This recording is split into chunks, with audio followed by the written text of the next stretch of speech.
Ngithi njengamanje ngiseBackville manje umuntu kade ebhizi lapha. Yebo ke mfowethu. Ngisemakhaya impela ngisazonyuka nje kusasa ngiyeGoli. Yebo. Mfowethu uyazi ngifuna ukukutshela ukuthi imali anginayo mfowethu. Yokuthi mhlambe khona indlela esingenza ngayo. So angazi ukuthi wena ucabangani ngalokho. Hayi ngiyakuzwa mnumzane. Yabo nje okuyimali yikho nje okungekho mfowethu. Njengoba nje befuna ukuthi ungibulale nje ingoba kusho ukuthi babona indlela engizama ngayo kuba nayo leyo mali leyo nawe uyifunayo. Yebo.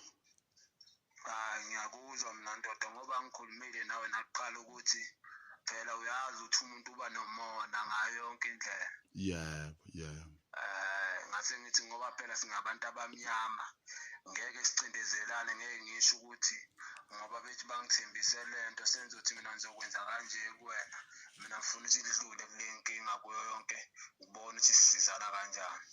Yebo mfowethu. Mana manje sizoyenza kanjani wepho? Njengoba mina manje ngiseBackville manje. So ngifuna ukwazi ukuthi sizoyenza kanjani ukuze phela nawe ube right. Esayidini lakho. Mina ndoda ngoba ngikhulumile ukuthi noma singabonana sihlangane sikhulume. Mase uyabona-ke wena uthi hayi indoda amadoda. Mase ungitshela ukuthi nakho mekuthi ubona ukuthi kuyinkinga ukuhlangana ungabona ukuthi hayi indoda amadoda nakho mina enginamandla kukho engakwazi ukuthi nginike khona ungitshela ukuthi angiqaphele ba. Mangeke kwenzeke yini ukuthi lowo muntu okuyena okuthumile simcishe? Phela kukuwena lokho kusezandleni zakho konke. Hayi kuyozwakala mhlawumbe ngayinto engana mhlawumbe ukuze ngimazi lowo muntu. Phela ndoda yabo mina ngoba ngakutshela ukuthi ngiyakusiza. Ayikho into engiyibhekile engathi ngifuna ukuyizuza kuwena. Ngoba mfowethu ukusebenza kwenkabi mina ngazi ukuthi umuntu bekunikeza u40 wena kumele umnikeze futhi u40 usuphindwe kabili bese uyamtshela ukuthi ngifuna ikhanda lalowo muntu la njengamanje. So leyo mali yona engenayo nami ngifunayo yona ngibona.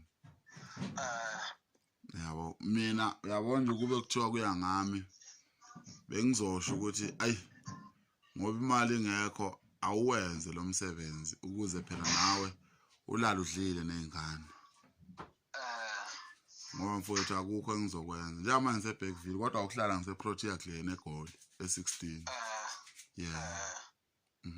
Hayi mina ngiyakuzwa ndoda yabo mina ngoba ngathatha isinqumo sokuthi ngikusize ngokuthi angifuni ukuthi kugcina kwenze ngoba nawe izami uyayiphandela. Yebo mfowethu. No man mfowethu. Wengicabanga ngafika nini eGoli mhlambe sibonana? Ngazi phela wena ungasho ukuthi awukho busy ngaluphi usuku. Kahle mina angiyena umuntu obhizi ngisebenzele endlini ngoba ngikuyo le industry la ngiphuma nje ngakho kuye meetingini nokuyonandisa emicimbini ekhona. Yebo mfowethu so sesingahlela ukuthi singabonana nini sibone kodwa ngikuthemba isilutho mfowethu ekubonaneni ngoba imali ayikho ngane yakwethu ayikho imali njengoba kade ngikhipha nje umsebenzi wami ayikho imali mfowethu. Ngiyakuzwa ndoda. Yebo. So ngiyezwa kuwena ukuthi wena ungakwazi ukuza nini mhlambe sizobonana sikhuluma. Wena phela ungasho ukuthi hayi ndoda ngithi uthi useBackville nje manje so ungasho ukuthi hayi ndoda ngoba ngizobela ngosuku lokuthi eGoli mhlawumbe singabonana ngosuku lokuthi. Wena uthe ukuphi konje? Mina ngiseThekwini. UseThekwini. Okay akuhluphi mfowethu. Kumele ngifike eThekwini ngoba kumele ngiye lapha yana endaweni kahle nginezinto omele ngizenze eThekwini so angazi ngenza kanjani angazi ngempela. Kodwa manje ngicabanga ukuthi kungcono ukuza la eBackville kunokuya eGoli. Ngoba mina eBackville ngila emazizini obonjaneni. uzohamba nini khona eBackville? Hayi ngisekhona mfowethu, ngisekhona phela. Okay, anginankinga ngizohlela ngoba namkhona abanye engibajwayele ngalapha. Oh, okay, kululayo mfowethu, akuhluphi. Okay, hayi ngizokwazisa. Hayi akuhluphi mfowethu. Okay, mama. Sha. Angijwa. Ikhaya kade akusiwena omulandele yona manje. Kwaphela nenze usenzayo yona. No, nje ingaba kumina ngifona. Nakhona mawukuthi ufokudola phela kenza. Angihlala egole project le. La ngizongifica. Futhi ngeke mina ngikhuluma manga ngithi ngisemnami ngila eproject elokuzana eBackville manje. Ngidlala eBackville, ingane zami zisempumalanga zonke. Yabo? Akeze.